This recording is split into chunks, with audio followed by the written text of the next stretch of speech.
بسم اللہ الرحمن الرحیم الحمد للہ والصلاة والسلام علی رسول اللہ لا حول ولا قوت الا باللہ رب اشرح لی صدری ویسر لی امری واحلل عقدۃ من لسانی یفقهوا قولی رب زدنی علما۔ السلام علیکم ورحمۃ اللہ وبرکاتہ۔ عزت دار عزت دار بھائی، پیارے بچوں، آپ سب کو ویلکم ہے تہہ دل سے ہمارے اس نماز کے مسائل میں۔ آج جو ہم کلاس لیں گے وہ کلاس نمبر 43 ہے۔ اللہ سبحانہ وتعالیٰ سے دعا ہے کہ اللہ سبحانہ وتعالیٰ ہمیں اور آپ کو خوش رکھیں، اور اللہ سبحانہ وتعالیٰ ہمیں نماز جو رسول اللہ صلی اللہ علیہ وسلم نے ہمیں سکھائی اس نماز پڑھنے کی توفیق دے، اور اس کے ساتھ ساتھ لوگوں کو بھی اس کی دعوت دے، آمین یا رب العالمین۔ سب سے پہلے کہ ہم پچھلی کلاس کی دہرائی بھی کرتے ہیں اور کوئز بھی حل کرتے ہیں، یہ ہمارا ہر کلاس کا معمول ہے۔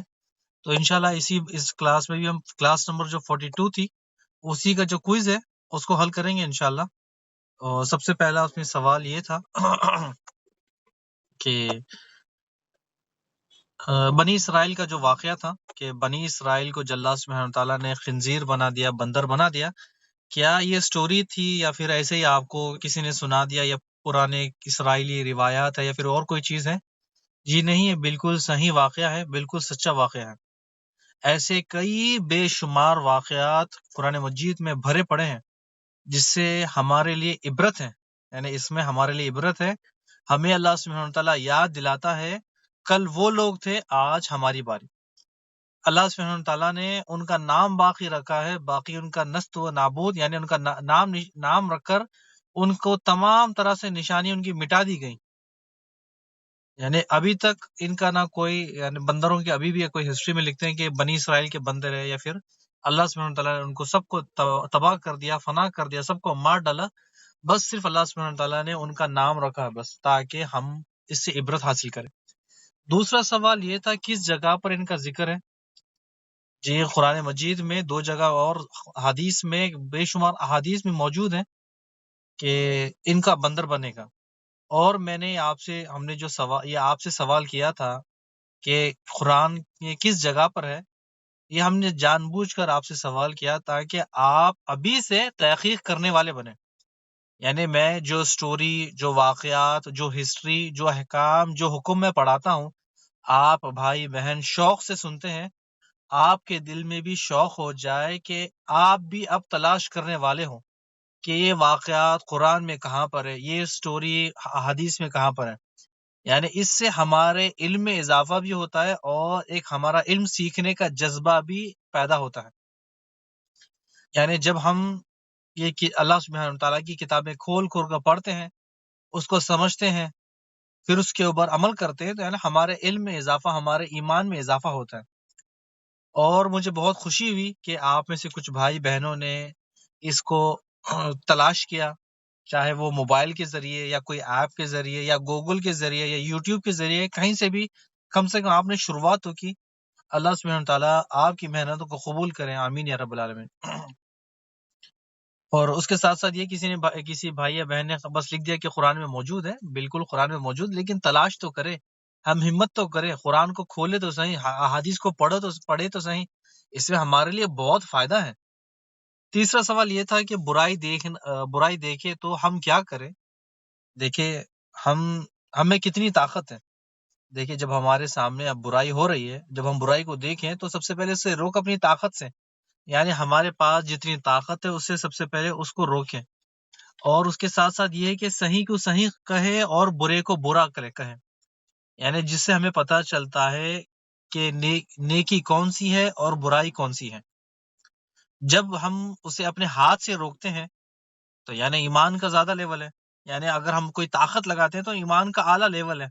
اگر زبان سے کہتے ہیں، زبان سے برائی کو روکتے ہیں تو ٹھیک ہے، ایک ایمان کا لیول ہے، یعنی ہم نے کچھ نہ کچھ تو کوشش کی، یعنی برائی کو روکنے کی، برائی کو کہیں اپنی جگہ ٹائٹ کرنے کی، برائی کو تباہ کرنے کی، برائی جہاں فتنہ پیدا ہو رہا ہے اس کو روکنے کی کوشش کی۔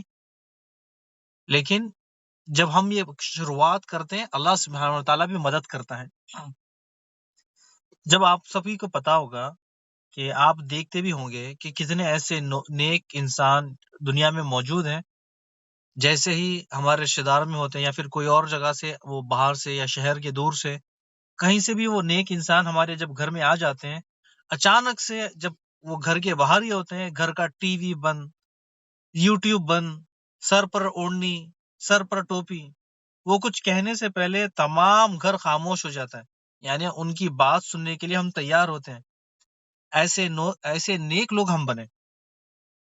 یعنی پھر دیکھیں کہ جب نیک بن جاؤ گے تو اللہ بھی مدد کرے گا آپ کی، اور رشتہ دار بھی آپ کی بات سنیں گے، دوست بھی آپ کی بات سنیں گے، آپ کے بھائی بہن بھی آپ کی بات سنیں گے. یعنی دعوت دینے میں آسانی ہو جائے گی، برائی کو روکنے میں بالکل آسانی ہو جائے گی. لیکن پھر بھی اگر کوئی شخص آپ کی بات سنتا ہی نہیں ہے، یعنی آپ چلے جانے کے بعد T V, D J, music, یعنی آپ کی موجودگی میں خاموش تھا، آپ چلے جانے کے بعد جو سب کچھ چیز کر رہا ہے، تو یہ دیکھیں آپ اللہ کی خاطر کر رہے ہو. یعنی آپ نے کوشش کی برائی کو روکنے کے لیے. سب سے پہلے ہمیں نیک بننا ہے، نیک بننے کے ساتھ نیک علم سیکھنا ہے، سیکھنے کے ساتھ اس پہ عمل کرنا ہے، اس کے بعد لوگوں کو دعوت دینا ہے. جب ہماری بات کا اثر ہوگا تو ہماری بات چل رہی تھی، ہم نے سوال کیا تھا کہ برائی دیکھے تو ہم کیا کریں. جب ہم برائی دیکھیں تو کوشش کریں کہ اسے روکیں، جتنی حد تک طاقت ہے اسے روکیں. یہی نہیں کہ ہم برائی دیکھیں اور انہی کے ساتھ انجوائے کرنا، ان کے ساتھ مستی کرنے میں شامل ہو جائے. اللہ سبحانہ تعالیٰ پھر آپ سے اور ان سے سب سے سوال پوچھے گا. یعنی اگر آپ دیکھتے ہو کہ آپ سامنے برائی ہے، دل میں محسوس کرتے ہو کہ ہاں یہ برا کام ہے. ہم نے آپ کو پہلے ہی بتایا تھا کہ ایمان کے 70 سے زیادہ درجے ہیں. سب سے اونچا درجہ لا الہ الا اللہ کہنا، اور سب سے نچلا درجہ، سب سے نیچے کمتر درجہ راستے سے پتھر ہٹانا. یعنی ہمارا ایمان کا اتنا لو لیول، اتنا نیچے ہے کہ مثال کے طور پہ ایک چیز مثال دے کر سمجھاؤں آپ کو کہ رات کا وقت ہے، آپ کے گھر میں ایک ہی چراغ ہے، اور ایسا چراغ ہے آپ وہ چراغ آپ کو روشنی ہلکی سی دیتا ہے بالکل، اور آپ کو ڈر بھی ہے کہ یہ چراغ کبھی بھی بجھ سکتا ہے، یعنی کبھی بھی بن سکتا ہے. یعنی جس چراغ کی روشنی سے آپ راستہ چل رہے ہو، راستہ گھر کے باہر جا رہے ہو، کچھ کام کر رہے ہو، آپ کو پتا ہے کہ یہ کبھی بھی آپ اس راستے سے بھٹک سکتے ہو، چراغ بند ہو سکتا ہے، چراغ یعنی بالکل آپ کا کام تمام ہو سکتا ہے. تو کیا فائدہ ایسے چراغ لے جانے کا؟ اگر ایسا لے جائے تو فون کی بیٹری اس طرح سے ہے کہ اگر آپ کے فون میں ٹارچ ہے اور بیٹری بالکل لو لیول پر ہے، آپ ٹارچ اوپن کرتے ہو، پورا کا پورا گھر کو آپ ٹارچ دے رہے ہو، اگر آپ ٹارچ بند ہو جاتی ہے تو سارے گھر والوں کو پتہ نہیں چلتا کون کہاں پر ہے. اسی طرح ایسے ہی ایمان کا اگر لیول نیچے ہے ہمارا اور کبھی بھی بجھ سکتا ہے تو کیا فائدہ اس ایمان کا؟ یعنی ایک چھوٹی سی برائی ہم روک نہیں سکتے، ایک چھوٹی سی برائی کو ہم اپنی زبان نہیں ہلا سکتے، تو کیا فائدہ ایسے ایمان کا؟ اللہ سبحانہ تعالیٰ ہمیں حق بات کرنے کی توفیق دے، آمین یا رب العالمین. چوتھا سوال یہ تھا کہ برتھ ڈے، بری شادی، میوزک پارٹی دین کے نام پر نیک کام کر رہے ہو، کیا ہم بھی اس میں شامل ہو سکتے ہیں؟ بالکل نہیں، شامل نہیں ہو سکتے. ہاں، ایک شرط پہ آپ شامل ہو سکتے ہو کہ آپ انہیں جا کر انہی کی دعوت میں سمجھائے. اگر آپ کے پاس طاقت ہے، انہی کی دعوت میں آپ جائیں، ان کو سمجھائے، اور وہاں سے اگر وہ بات سنتے تو ٹھیک ہے، اگر نہیں سنتے تو وہاں سے نکل جائے.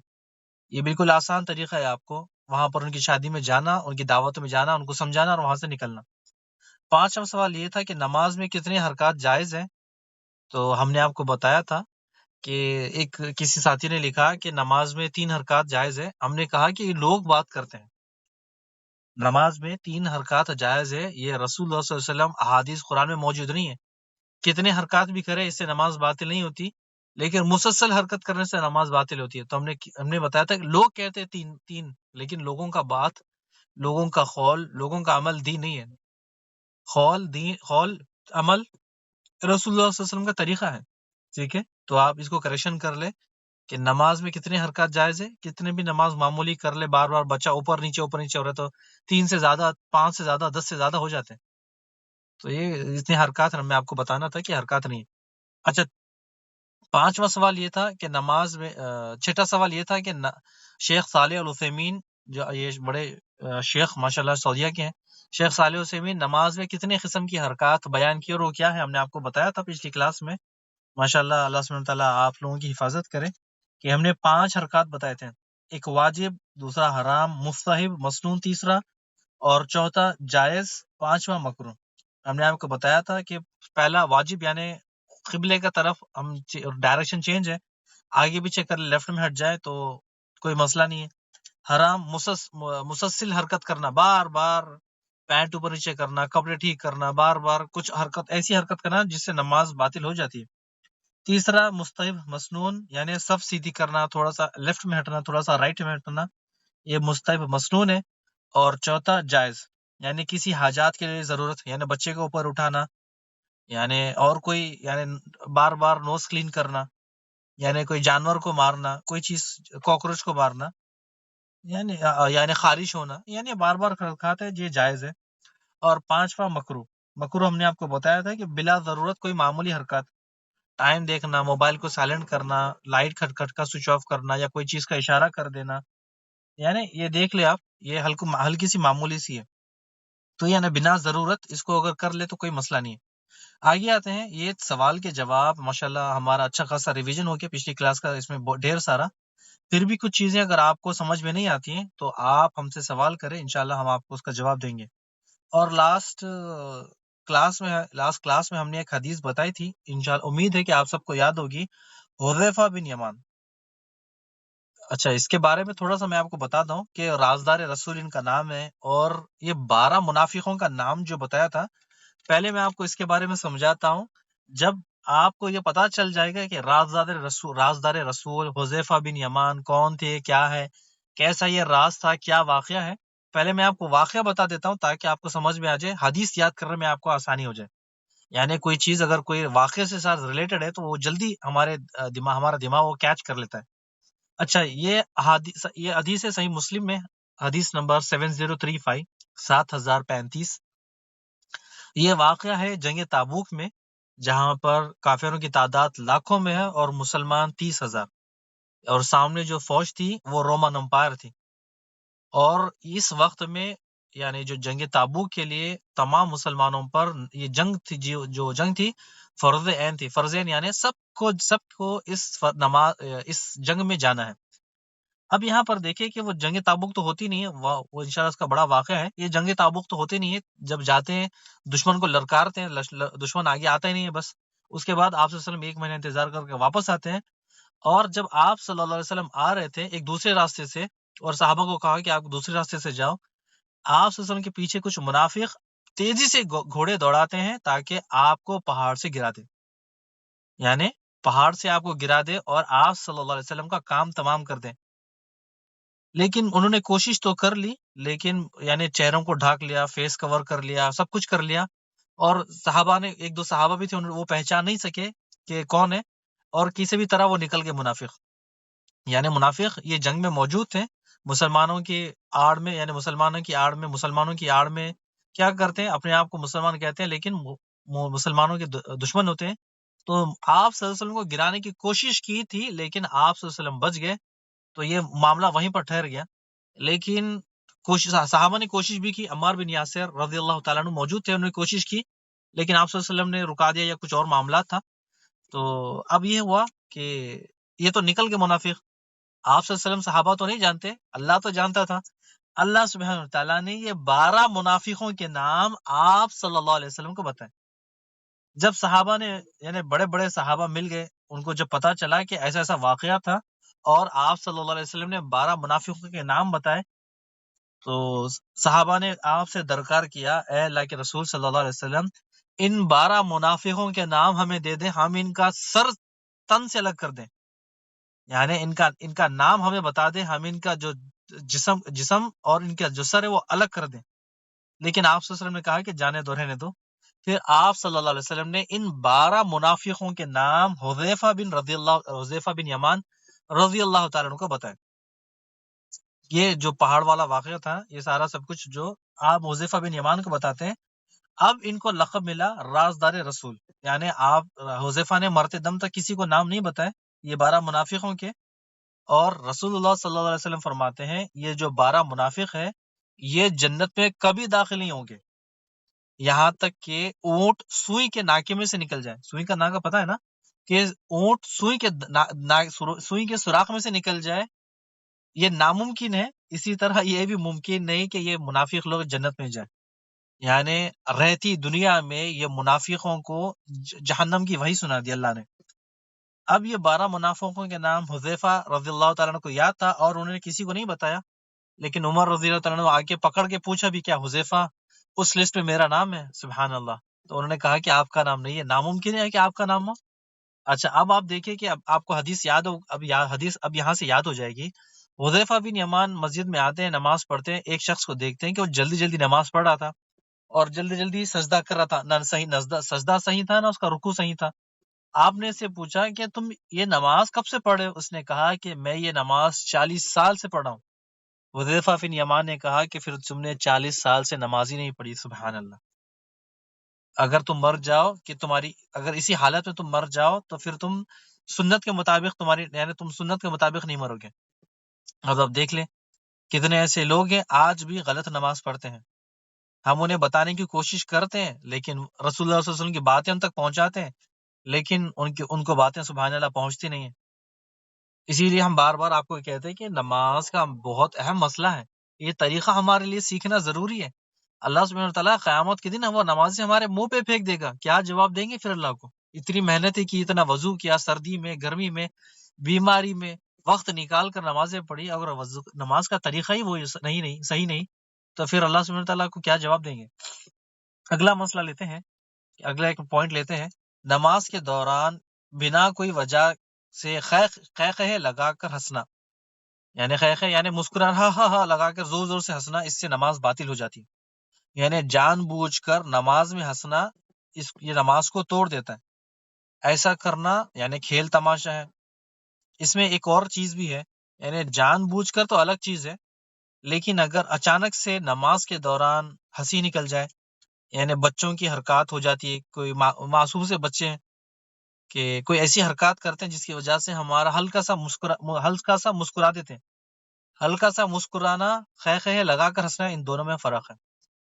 جان بوجھ کر خے لگانا، جان بوجھ کر ہنسنا وہ الگ ہے، لیکن بچوں کی حرکات پر ہلکی سی مسکراہٹ ہونا، یعنی اکثر ماں کے ساتھ ہوتا ہے کہ ماں بچوں کی حفاظت کرتی ہے، بچوں کو دیکھتی بھی ہے، نماز پڑھتی ہے، نماز میں ٹھہرتی ہے، بچوں کے پر نظر بھی رہتی ہے کہ جب بچہ دیکھتا ہے کہ معمولی گر جاتا ہے یا کوئی ایسی چیز ہو جاتی ہے یعنی جانماز پہ یا مصلی پہ بیٹھے بیٹھے تو ماں کی مسکراہٹ نکل جاتی ہے، تو اس سے نماز باطل نہیں ہوتی کیونکہ اس نے ہلکی سی مسکراہٹ آئی، اس میں آواز نہیں تھی. امید ہے آپ کو یہ سمجھ میں آ گیا. یہ بڑا اہم مسئلہ ہے ہمارے پاس کہ خے لگا کر زور زور سے ہنسنا پھر نماز پڑھنے، یہ نماز نہیں ہے، یہ نماز نہیں ہے، کھیل تماشا ہے.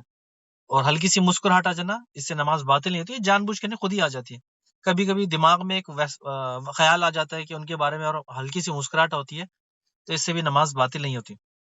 اچھا اگلا مسئلہ لیتے ہیں اور اس کے بعد آگے بڑھتے ہیں. بھوک کے وقت کھانا اور یا پھر بھوک کے وقت کھانا لگا ہے، دسترخوان بالکل تیار ہے، یا پھر قضائے حاجت کی ضرورت پیش آئی، یعنی ایسی حالت میں نماز پڑھنا مکروہ ہے. دیکھیں رسول صلی اللہ علیہ وسلم نے ہمیں کیا تعلیمات دی کہ امید ہے کہ آپ کے دماغ میں بیٹھا ہوگا یا آپ پہلے سے بھی جانتے ہوں گے، لیکن کچھ الگ طریقے سے کچھ لوگ الگ ہی سوچتے ہیں، کچھ الگ ہی کرتے ہیں. لیکن کیا ہمارا طریقہ حدیث کے مطابق ہے؟ آپ صلی اللہ علیہ وسلم فرماتے ہیں جب کھانا لگ جائے اور اقامت کا ٹائم ہو جائے تو پہلے تم کھانا کھا لو. ایسا ہی بیت الخلاء کی ضرورت ہے، یعنی پیشاب پیخانے کی ضرورت ہے، ٹوائلٹ جانا ہے اور نماز کا ٹائم ہو گیا، اقامت کا ٹائم ہو گیا، تو آپ پہلے ٹوائلٹ جائے، وہاں سے فارغ ہو جائے، اس کے بعد نماز پڑھے. دیکھیں کتنی شریعتیں ہمیں اجازت دی ہے کہ اس حدیث سے ہمیں کیا پتہ چلا کہ نماز میں خشوع و خضوع، دل اور دماغ ایک جگہ پر ہونی چاہیے. یعنی نماز میں بار بار خیالات آئے گا چکن کی بریانی، چکن روٹی، یا پھر دماغ ہمارا گھومتا رہے گا شاید دسترخوان میں کچھ اسپیشل ہوگا، میٹھا یا پھر کوئی الگ اسپیشل ڈش ہوگی، یعنی بھوک بھی زور سے لگ رہی ہے اور نماز میں ہمارا دماغ گھوم رہا ہے کہ کھانے میں کیا ہوگا، نماز میں دھیان ہی نہیں ہے ہمارا. تو اسی لیے رسول اللہ صلی اللہ علیہ وسلم نے فرمایا ہمیں کہ جب بھوک لگ رہی ہے، کھانا تیار ہے، دسترخوان بچھا ہوا ہے، تو پہلے کھانا کھا لو، اس کے بعد تسلی سے نماز ادا کرو. اسی طرح بیت الخلاء کے بارے میں، اگر بیت الخلاء کی ضرورت ہے تو پھر پہلے بیت الخلاء سے فارغ ہو جائے، اس کے بعد نماز پڑھے. مرنا پوری نماز میں پیٹ کو بار بار آپ ہاتھ لگاؤ گے، پکڑ رہے ہوگے، دل اور دماغ میں یعنی ایک عجیب فکر رہے گی کہ نماز کب ختم ہوگی، نماز میں توجہ ہی نہیں ہے، یعنی آپ کتنی دیر تک پیٹ کو برداشت کرتے رہو گے. تو اسی لیے ہمارے لیے بالکل آسانی دے دی گئی کہ آپ فرض نماز ہو رہی ہے یا ٹھہری ہوئی ہے یا اقامت ہو گئی اس کی، آپ اسے چھوڑے، آپ کو بھوک لگ رہی ہے، کھانا تیار ہے، آپ کھانا کھا لیے، کھانا کھائے، یا پھر بیت الخلا اگر آپ کو جانا ہے تو بیت الخلا جائے، اس کے بعد پھر نماز پڑھ لے۔ ایسے میں دو طرح کے لوگ آ جاتے ہیں اکثر ہمارے گھروں میں۔ آپ یہ دیکھ دو طرح کے لوگ ہوتے ہیں۔ سب سے پہلے کہ نماز کے ساتھ ساتھ ہی وہ تیاری کر لیتے، یعنی اگر اب اذان ہوتی ہے تو اسی کے ساتھ بیت الخلا، کھانا، فریش وضو، سارا سب کچھ تیار ہو جاتے ہیں، بالکل ایکٹیو ہو جاتے ہیں کہ اقامت اس سے پہلے پہلے وہ مسجد چلے جاتے ہیں۔ دوسرے وہ لوگ ہیں اقامت کے وقت پہ تیاری کرتے ہیں، اقامت کے وقت وضو کرتے ہیں، اقامت کے وقت کپڑے پہنتے ہیں، اقامت کے وقت پانی پیتے ہیں، اقامت کے وقت یعنی اور ڈھیر سارے کام کرنے لگتے ہیں۔ یعنی شاید آپ نے یہ احادیث غور سے سنی ہوگی، اور کچھ لوگ اس کا مطلب ہی الٹا لیتے ہیں کہ ہر بار پہلے کھانا کھا لے اس کے بعد نماز کی تاخیر کر دے۔ یہ بالکل غلط ہے کہ ہم نے یہ صورت میں آپ سے اس ٹائم پر بتایا کہ کبھی کبھی یعنی ہو جاتا ہے کہ کبھی بیمار تھے یا لیٹے ہوئے تھے یا سفر سے تھے یا کوئی کام میں لگے تھے، ٹائم نکل گیا کھانا کھانے کا، تو پہلے کھانا کھا لے اس کے بعد نماز پڑھ لے۔ یعنی ہر روز کرنا، جان بوجھ کر کرنا، یہ بالکل غلط ہے۔ ٹھیک ہے، تو اسی لیے ضروری چیز یہ ہے کہ ہم نماز کے ٹائم سے پہلے پہلے سب تیاری ہو جائے، ہم وضو بھی کر لے، کپڑے بھی پہن لے، اس کے بعد جب نماز اذان کا وقت ہو جائے تو آپ اقامت سے پہلے پہلے گھر سے نکل جائے۔ اگلا مسئلہ لیتے ہیں، نماز میں آنکھیں بند کرنا مکروہ ہے۔ آپ صلی اللہ علیہ وسلم نے نماز میں آنکھیں بند کرنے سے منع کیا ہے۔ اب کچھ لوگ ہوتا کیا ہے کہ خشوع خضوع، یعنی دو لوگ میں آنکھیں جب کھلی ہوتی ہے تو اس کی وجہ سے ڈسٹرب ہو جاتا ہے نماز میں، تو وہ کیا کرتے ہیں، آنکھیں بند کر لیتے ہیں، اور یہ بالکل غلط ہے۔ نماز میں خشوع خضوع کے لیے آنکھیں بند کر لینا بالکل غلط ہے، سوائے جب کہ آپ کے آس پاس کوئی ایسی چیز ہو جو آپ کو بار بار ڈسٹرب کر رہی ہو، آپ کا دھیان بھٹکا رہی ہو، یعنی سامنے موبائل ہے آپ کے سامنے موبائل ہے، سامنے ٹی وی ہے، یا پھر کوئی اور چیز آپ کے سامنے گھوم رہی ہے، تو آپ اس وجہ سے آنکھیں بند کر سکتے ہو۔ لیکن آپ سب سے پہلے یہ ہے کہ اگر آپ کے پاس ٹی وی چل رہا ہے اس کو بند کرے، موبائل چل رہا ہے اس کو بند کرے، لوگ ڈانس کرے ان کو بند کرے، اس چیزوں کو بند کرے، ان برے چیزوں کو ہمیں روکنا ہے، اس کے بعد آپ پھر نماز کے لیے ٹھہرے۔ لیکن اکثر لوگ مسجد میں بھی ہوتے ہیں تو اپنی آنکھیں بند کر لیتے ہیں نماز پڑھتے وقت۔ جب ان سے پوچھتے ہیں کہ نماز آنکھیں کیوں بند کرتی ہو، تو نماز میں خشوع کے لیے، دل لگنے کے لیے، نماز میں دل و دماغ اپنی ایک جگہ لگنے کے لیے ہم آنکھیں بند کرتے ہیں، لیکن رسول اللہ صلی اللہ علیہ وسلم نے ان چیزوں سے منع کیا ہے۔ اور بچپن سے ہم ایک چیز سنتے آتے ہیں، میں امید ہے کہ آپ سب کو پتا ہوگا، لیکن پھر بھی میں آپ کو ایک آپ کے سامنے رکھ دوں کہ جب کہتے ہیں کہ نماز کے لڑکے یا پھر بڑے نماز کے دوران آنکھیں بند کر لیتے ہیں، تو دوسرا کہتا ہے کہ نماز میں آنکھیں نہیں بند کرنا۔ کیوں؟ کیونکہ اگر نماز میں آپ آنکھیں بند کر لو گے تو آپ کو جنت دکھ جائے گی، اور دنیا میں آپ کو جنت دیکھنا حرام ہے، دنیا میں آپ جنت نہیں دیکھ سکتے۔ سبحان اللہ! یعنی پتہ نہیں یہ باتیں کہاں سے لے کر آتے ہیں اور لا کر دین میں فٹ کر دیتے ہیں۔ اور کچھ لوگ تو ایسے ہیں کہ قرآن کھول کر آپ نماز نہیں پڑھ سکتے ہو، یعنی قرآن میں دیکھ کر آپ قرآن نہیں پڑھ سکتے ہو، نماز نہیں، قرآن کھول کر نماز کے دوران آپ قرآن میں دیکھ کر نہیں پڑھ سکتے ہو، یہ بالکل غلط ہے۔ اور کچھ تو لوگ ایسے ہیں کہ آپ قرآن کھلی نہ رکھے ورنہ شیطان قرآن پڑھ لے گا۔ سبحان اللہ! یعنی آپ نے وہ بھی سنا ہوگا، یعنی اکثر ہمارے انڈیا، پاکستان، بنگلہ دیش میں ہوتا ہے کہ نماز کے فوراً بعد جانماز جو مصلی ہے اس کا ایک کونا فولڈ کر دیتے ہیں۔ کیا کہتے ہیں ہمارے کہ وہ نماز کے فوراً نماز پڑھنے کے بعد مصلی کا ایک کونا بند کر لے، کہتے ہیں اگر نہیں بند کرتے تو شیطان نماز پڑھ لے گا۔ عجیب ہے، اگر ایسا ہوتا تو آپ دیکھیں کہ جانماز کا ایک کونا کھول کے رکھیں کہ آپ کی خاطر شیطان تو نماز پڑھ رہا ہے، شیطان اللہ کا حکم کی نافرمانی کی، اللہ کے سامنے آدم علیہ السلام کے سجدہ کرنے سے منع کیا، اور وہ آ کر آپ کی جانماز پر آ کر آپ اگر فولڈ نہیں کرتے تو نماز پڑھ لیتا ہے۔ اس سے اچھی چیز کون سی ہے؟ کتنی بہترین چیز ہے کہ آپ شیطان کو نماز پڑھا رہے ہو۔ سبحان اللہ! یعنی جو کام دوسرے لوگ نہیں کر سکے وہ آپ کر رہے ہو، کہ جب بیٹھے نا مصلی پر، مصلی جیسا اٹھنے سے پہلے آپ مصلی جانماز کو فولڈ کر دیتے ہو، کہتے ہو ورنہ پھر شیطان نماز پڑھ لے گا۔ اللہ عالم اور کون سی باتیں ہیں۔ تو سب سے پہلے اللہ سبحانہ تعالیٰ ہمیں ان چیزوں سے دور رکھے، ان برے باتوں سے، برے کام سے، بدعاتوں سے دور رکھے۔ یہ چیزیں دین میں کوئی ویلیوبل نہیں ہے، نہ ان کی کوئی اہمیت ہے، نہ کوئی نہ قرآن میں موجود ہے، نہ حدیث میں موجود ہے۔ آگے آتے ہیں، تو بات چل رہی تھی کہ آنکھوں کے بارے میں، کہ جب نماز پڑھتے وقت اپنی آنکھیں کھلے رکھے، اور اگر کوئی ایسی جگہ ہے آپ نماز پڑھ رہے ہو کہ آپ کو ڈسٹرب ہو رہا ہے، شور ہو رہا ہے، تو آپ آنکھیں بند کر لیں، لیکن اس سے پہلے کہ یہ چیزوں کو آپ بند کر دیں۔ آگے مسئلہ ایک اگلا مسئلہ لیتے ہیں کہ کمر پر ہاتھ رکھنا، نماز کے دوران کمر پر ہاتھ رکھنا منع ہے، اور رسول اللہ صلی اللہ علیہ وسلم نے بھی منع کیا ہے۔ کیوں؟ ویسے بھی یہ تکبر کی ایک نشانی ہے۔ یعنی آپ دیکھا ہوگا کہ اگر لڑائی ہو جاتی ہے یا سامنے ٹھہرتے ہیں یا کوئی اور چیز کرتے ہیں تو کمر پر ہاتھ رکھ کر، یعنی پہلو پر جو کمر پر ہاتھ رکھ کر ٹھہرتے ہیں، یہ ایک تکبر کی نشانی ہے۔ یعنی ہاتھ پیچھے باندھ لینا نماز میں اور اپنی کمر پہ ہاتھ رکھنا، یہ بالکل غلط ہے۔ یہ رسول اللہ صلی اللہ علیہ وسلم نے ایسی چیزوں سے منع کیا ہے۔ اگلا مسئلہ لیتے ہیں، نماز میں انگلیاں جھٹکنا یا انگلی میں انگلیاں ڈالنا۔ یہ آپ نے بہت سارا ہمارے بھائی بچے، یہ عورتوں میں یہ پائی جاتی ہے کہ نماز کے دوران یا نماز میں یا نماز سے پہلے انگلیوں میں انگلیاں ڈال کر رکھیں۔ رسول اللہ صلی اللہ علیہ وسلم فرماتے ہیں جب تم وضو کر لو، یعنی جب تم وضو کر لو مسجد کی طرف جاؤ تو راستے میں انگلیاں نہ ڈالے، یعنی انگلیوں میں انگلیاں ڈال کر نہ چلو۔ بندہ جب وضو کرتا ہے وہ نماز کی حالت میں ہوتا ہے، ایسا کرنا منع ہے۔ یعنی انگلیوں کو توڑنا، انگلیوں میں انگلیاں ڈالنا، یعنی یہ کھیل تماشا ہے، یعنی بیکار کام ہے، وقت الگ عجیبی چیز میں لگانا ہے۔ آپ خود بھی دیکھیں کہ سامنے والے کو دکھ رہا ہے کہ آپ نماز کے دوران کھیل تماشا کر رہے ہو۔ نماز کے دوران آپ جو انگلیاں توڑتے ہو اس کی آواز لوگوں کو سنائی جاتی ہے، لوگ اس کو سنتے ہیں، تو اس کو پتہ صاف چل جاتا ہے کہ نماز نہیں پڑھ رہا ہے، یہ کھیل رہا ہے۔ آپ سب کو اس کے بارے میں یاد ہوگا کہ ہم نے پہلے بھی شاید بتایا ہوگا اس کے بارے میں، لیکن پھر بھی یہ نماز کے دوران انگلیوں میں انگلیاں ڈالنا، بار بار انگلیاں توڑنا وضو کی حالت میں یا وضو سے پہلے، یہ بیکار کام ہے، کچھ اس میں ضرورت نہیں ہے، تو ہمیں کرنا کیا ہے؟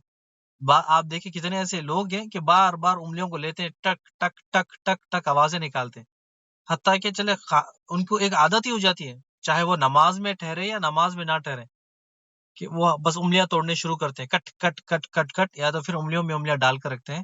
رسول اللہ صلی اللہ علیہ وسلم نے اس چیز سے ہمیں منع کیا ہے۔ اور آگے بڑھتے اگلا مسئلہ لیتے ہیں کہ سجدے میں بازو زمین پر رکھنا۔ امید ہے کہ یہ آپ کو پتا ہو گیا، ہم نے پہلے بھی پڑھ کر آئے اس کے مسئلہ کہ سجدے میں سب سے زیادہ عورتوں کے بارے میں آتا ہے کہ اپنے دونوں کونیاں وہ زمین سے لگاتے ہیں جس طرح کتا بیٹھتا ہے۔ رسول اللہ صلی اللہ علیہ وسلم نے ایسی چیز کو منع کیا ہے، یعنی ایسی حرکات کو منع کیا ہے کہ نماز کے دوران اپنے دونوں کونیاں زمین پر لگا دینا، یہ بالکل غلط ہے۔ یہ نماز رسول اللہ صلی اللہ علیہ وسلم کی نماز کا طریقہ نہیں ہے۔ اگلا مسئلہ لیتے ہیں کہ نماز میں آسمان کی طرف آنکھ اٹھانا، یعنی بار بار نماز میں اپنی آنکھیں آسمان کی طرف اوپر نیچے دیکھنا، لیفٹ رائٹ دیکھنا، اس سے نماز باطل ہو جاتی ہے۔ یہ بڑا اہم مسئلہ ہے، اس پر ہم نے پہلے بھی تفصیل سے بات کی تھی، امید ہے آپ سب کو یاد ہوگی۔ پہلے بھی ہم نے اس میں بڑا ڈیٹیل میں لیا تھا کہ کوئی بندہ اگر نماز مسجد میں آتا ہے اور مسجد میں آنے کے بعد یا پھر گھر میں نماز پڑھتا ہے، نماز پڑھتے وقت نماز میں اوپر دیکھتا ہے، نیچے دیکھتا ہے، لیفٹ میں دیکھتا ہے، یعنی اس کی نظریں بس گھومتے رہتی ہیں، تو ہم نے آپ کو بتایا تھا کہ رسول صلی اللہ علیہ وسلم کی ایک حدیث بھی کہ شیطان اسے کام کرواتا ہے، شیطان اسے کام کرواتا ہے، اور اللہ سبحانہ وتعالیٰ قرآن مجید میں فرماتا ہے کہ تم نماز میں اوپر نیچے دیکھنے سے باز آ جاؤ، ورنہ اللہ سبحانہ وتعالیٰ تمہاری آنکھیں اچک لے گا، تمہاری آنکھوں کو اللہ سبحانہ وتعالیٰ کھینچ لے گا۔ یعنی ایک بڑی ڈینجرس بات، بڑی خطرناک بات اللہ نے کہی ہے، پھر بھی لوگ باز نہیں آتے۔ اکثر میں بھی جو مسجد میں جاتا ہوں کہ کبھی کبھی لیٹ ہو جاتا ہوں میں، تو جب نماز کے لیے جاتا ہوں یا پھر کبھی سنت پڑھتے ہیں، لوگ سنت پڑھتے ہیں، تو ان کو بھی دیکھتا ہوں کہ نماز کے دوران وہ اوپر نیچے لیفٹ رائٹ دیکھتے ہیں۔ یعنی چلے سنت نمازیں تو ٹھیک ہے، میں فرض نماز میں جب جاتے رہتا ہوں، یعنی مسجد بڑی ہے، لمبی کافی، تو جب تک صف میں جب تک جاتا ہوں، جب پتہ چلتا ہے کہ لوگوں کے سر اوپر ہوتے ہیں، یعنی لوگوں کے سر اوپر محسوس ہوتا ہے کہ بالکل یہ نماز میں چھت اور نیچے دیکھ رہے ہیں، ایسے لوگوں کے لیے اللہ فرماتا ہے کہ تم ایسی چیز سے باز آ جاؤ، ورنہ اللہ سبحانہ وتعالیٰ تمہاری آنکھوں کو چک لے گا۔ اور دوسرا یہ کہ رسول صلی اللہ علیہ وسلم کی حدیث کہ شیطان تم سے کام کرواتا ہے۔ ہمارے لیے ضروری ہے کہ ہم جو نماز کا طریقہ ہے اس کو فالو کریں، اس کو سیکھیں، اس پہ عمل کریں۔ بارک اللہ فیک و جزاکم اللہ خیر. آج کی جو کلاس نمبر 43 ہے اس کو یہیں پر روکتے ہیں. اللہ سبحانہ وتعالیٰ سے دعا ہے کہ اللہ سبحانہ وتعالیٰ ہمیں نیک بنائے اور اللہ سبحانہ وتعالیٰ ہمیں نماز کا طریقہ سیکھنے والا بنائے، عمل کرنے والا بتائے، لوگوں کو دعوت دینے والا بتائے. آمین یا رب العالمین.